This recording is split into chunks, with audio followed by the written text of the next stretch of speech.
রুশ president Vladimir পুতিনের পিতৃভূমির প্রতি সম্মান ও শ্রদ্ধার দৃশ্য সামনে এলো আবারও। সোমবার ডিফেন্ডার অব দ্য ফাদারল্যান্ড ডেতে রাশিয়ার জানা অজানা বীরদের প্রতি সম্মান জানান এই রাষ্ট্রনেতা।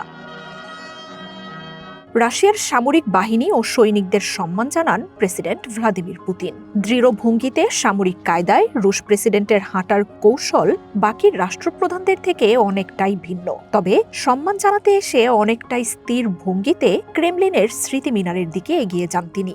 হাঁটু গেড়ে পুষ্পস্তবকের কিছুটা এলোমেলো অংশ নিজেই ঠিকঠাক করে দেন ভ্লাদিমির পুতিন। রাশিয়ার পিতৃভূমি রক্ষক দিবসের ঠিক পরদিনই ইউক্রেন যুদ্ধের 4 বছর পূর্ণ হচ্ছে। সামরিক বাহিনীর সদস্যদের দেশ রক্ষায় অবদানের জন্য বিভিন্ন পদক তুলে দেন রুশ প্রেসিডেন্ট। সেখানেই তিনি বলেন, রাশিয়ার এই যুদ্ধ এর ভবিষ্যতের স্বাধীনতার, সত্য ও ন্যায় প্রতিষ্ঠার।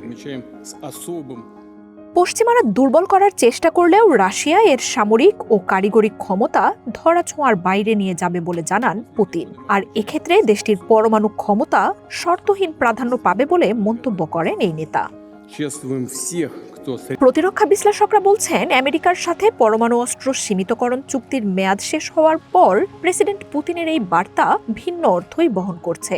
তবে মস্কো জানিয়েছে উস্কানির নীতিতে যাবে না তারা। কিন্তু ওয়াশিংটন যদি অস্ত্র বাড়ানোর প্রতিযোগিতায় নামে, তাহলে বিরত থাকবে না রাশিয়াও। মার্জিয়া উপমা, ওয়ান ইন্টারন্যাশনাল ডেস্ক।